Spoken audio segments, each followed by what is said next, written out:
In this video, I will use the Digster from Dragon Quest monsters as a Pokémon in Emerald. The Digster, or Palooka Prawn, is the boss of the Truth Gate in Terry's Wonderland and its 3DS remake.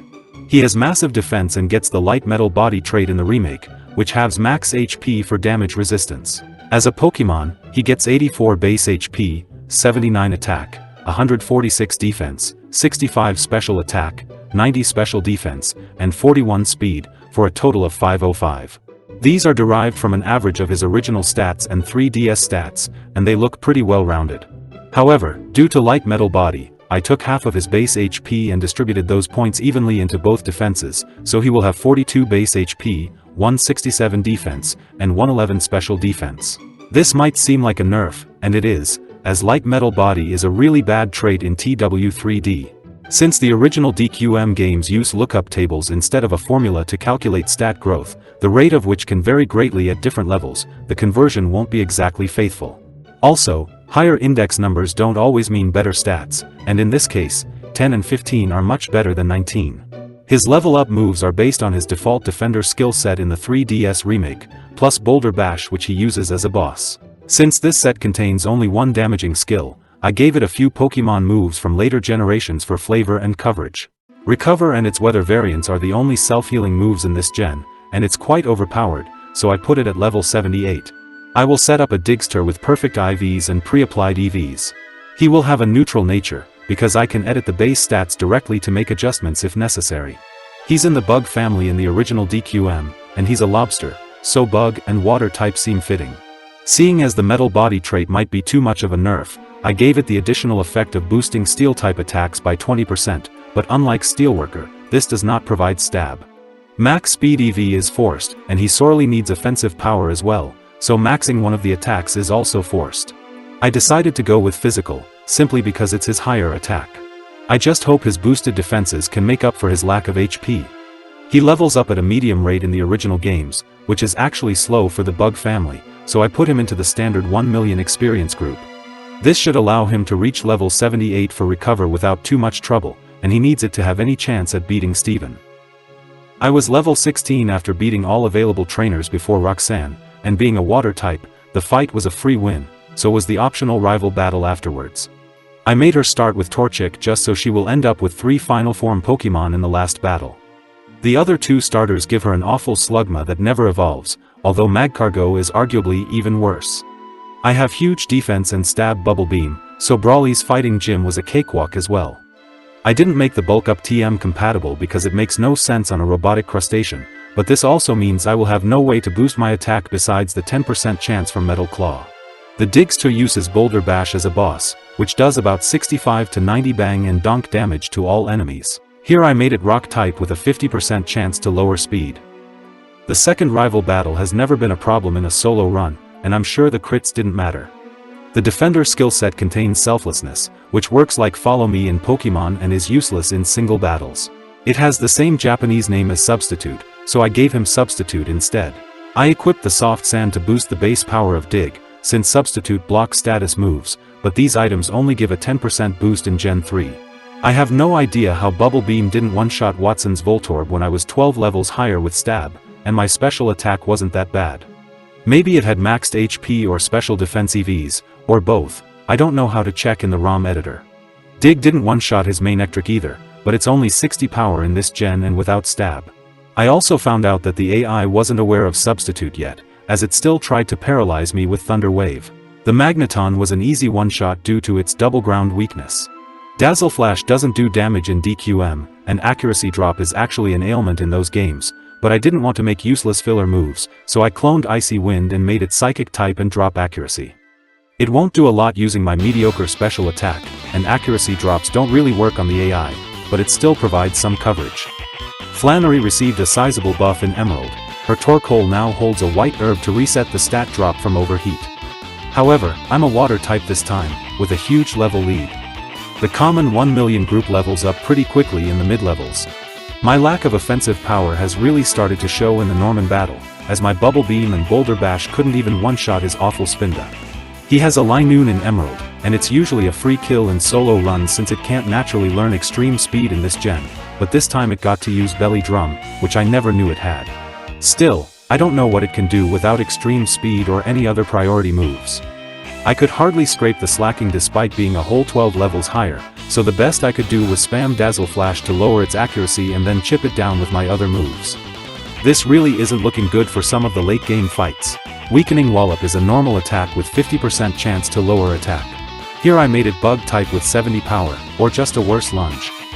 I also replaced Bubble Beam with Surf for the extra power.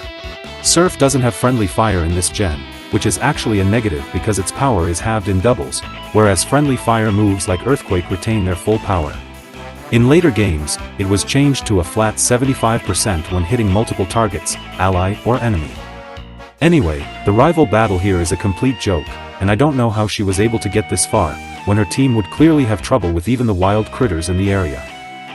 Winona's Emerald team has the potential to be deadly in a solo run, because her Swablu knows the move Perish Song and she has 5 Pokémon in total, but it's way too underleveled and fragile, and she leads with it. I just don't see how you wouldn't be able to one-shot it in a solo run, and the Focus Sash item doesn't exist in this gen either. If it did, it could be a run-ender right here if you don't have a multi-hit move or taunt. That said, they could have made her lead with the Skarmory, like in Ruby and Sapphire, and programmed it to always open with Sand Attack unless you have an ability that blocks it. The Swablu would be much more dangerous when your accuracy is compromised, as a miss means GG. As you can see here, I wasn't able to one-shot the Skarmory even at 29 levels higher. I couldn't one-shot the Altaria either, and it just shows how my offensive power had really started to fall off. This is the last rival battle in Emerald as well, and she still doesn't have a full team or a fully evolved starter. At least she'd have 3 other final form Pokémon by starting with Torchic, although you just fought 2 of them back in the Flying Gym. I know they intended for Wally to be your real rival in these games, but he only fights you once with a proper team, and it's kind of insulting to have the other playable character literally give up being competitive. I don't know what she's like in the remake as I've never played it, I just don't like the direction in which modern Pokémon games have gone. There's an additional area inside the volcano in Emerald, where you fight Maxie for the second time. His Pokémon only know moves that they naturally learn at their levels, no TM or Egg moves, which also means his Camerupt doesn't have Eruption, despite its name. I had a huge level lead and moves to counter all of his Pokémon, so he was no threat. You need a second Pokémon to fight the Psychic Gym, and bringing a flying type helps as their Claydol won't use Earthquake. I switched my item to a Chesto Berry because their Lunatone knows Hypnosis, but that turned out to be a mistake. I had nothing that could one-shot the Hatu, since AoE moves have their power halved in this gen, and my attack stat isn't great, so I decided to take out the Claydol first, before it could put up screens. The Lunatone was one-shot by Iron Head, which gets the 20% boost from Metal Body, but the Hatu used Confuse Ray. These had to be some of the worst confusion rolls, as I hit myself 3 times in a row, and when I finally got to attack, Weakening Wallop couldn't even one-shot the Hatu, so that was a loss. In my second attempt, I kept the Persim Berry since the Lunatone was a one-shot anyway. All I had to do was take out the Claydol, Lunatone, and Solrock, so the Hatu was alone, then it could be one-shot by Boulder Bash as it does full damage when there's only one opponent on the field. This gym isn't actually a multi-battle, just a standard double battle, which means you can't take out both of one trainer's Pokémon first to make it a 2-on-1, unlike a multi-battle, where one trainer doesn't have access to the other's Pokémon. However, there is a mandatory multi-battle afterwards, with Steven as your partner.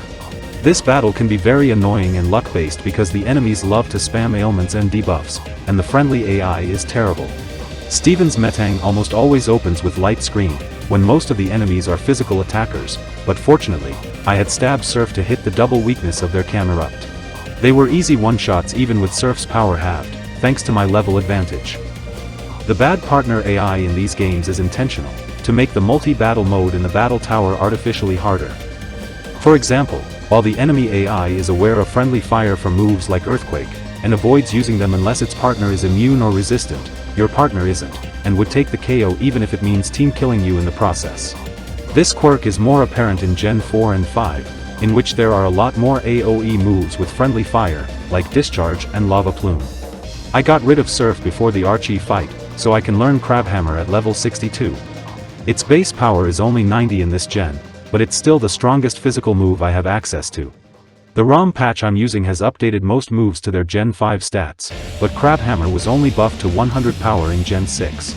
Waterfall also stuns now, so I might replace it once I get the HM, just for the perfect accuracy. As you can see here, my very first use of it already missed, and combined with my low speed, it nearly cost me the fight, as I kept getting confused by the Crobat and hitting myself. This is the problem with using moves that have imperfect accuracy, and they always feel like they miss far more often than they should. Here's the one battle, and it was really easy and boring. Nothing on his team could do much, and his Kingdra spamming double team and rest certainly didn't make the fight any less boring. The Water Pulse TM he hands out has long been obsolete as well, considering you need Surf to even reach him. Wally challenges you at the entrance of Victory Road in Emerald, instead of the exit, and this makes him somewhat easier since you won't be all scuffed up and out of PP. Even at 22 levels higher, I wasn't able to one-shot his Altaria. His Pokémon have EVs according to the ROM editor, but it only shows the number 150, not how those points are distributed, and it doesn't show the exact numeric stats either. His Magneton was a one-shot by a non-critical Crabhammer, which I didn't expect.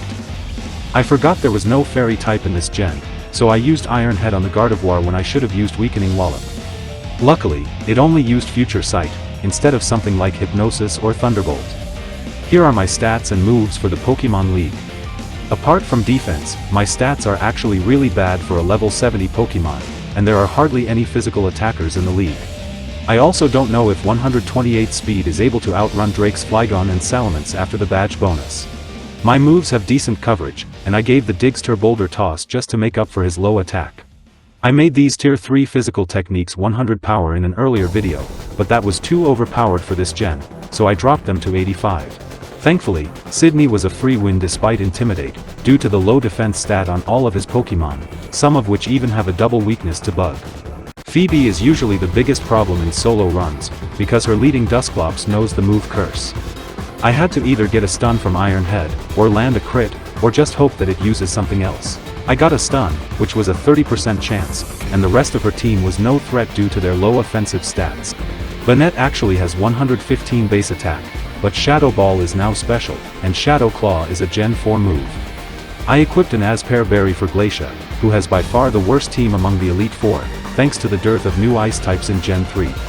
Besides the legendary Regice, the only new ice types are the Spheal and Snorunt families, and they didn't bring back any of the previous ice types like Cloyster, Piloswine, and Sneasel. Boulder Toss and Iron Head easily took care of her team, and even though her Walrein had enough bulk to survive a hit, it couldn't do a lot as I resisted everything it had. I switched to a Cherry Berry for Drake, since paralysis from his Altaria was the biggest threat, and I had no way to one-shot it. The battle started off poorly as I couldn't one-shot his Shelgon either, which meant I had to eat a Rock Tomb and have my already horrible speed dropped.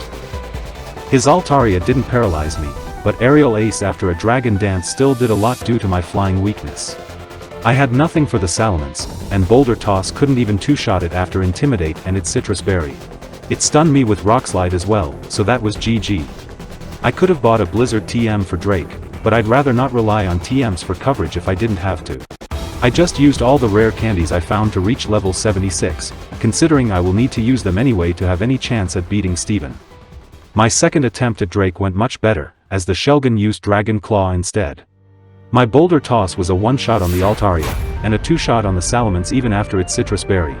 The Kingdra started by spamming Dragon Dance, which could have been really bad, but my Weakening Wallop and Boulder Toss had debuffing effects, and it only ended up using Surf instead of Body Slam. Crabhammer landed a lucky crit on the Flygon, but I don't think it could pose much threat. I put Recover at level 78 because it's really overpowered in this gen. I will need it for Steven, so I replaced Iron Head, which is useless now. Wallace is arguably the worst league champion across all generations, with all of his Pokémon being water type, which has very poor coverage, especially in this gen. I don't have anything good against him either, but I should have enough defenses to last throughout the battle, and I have Recover too.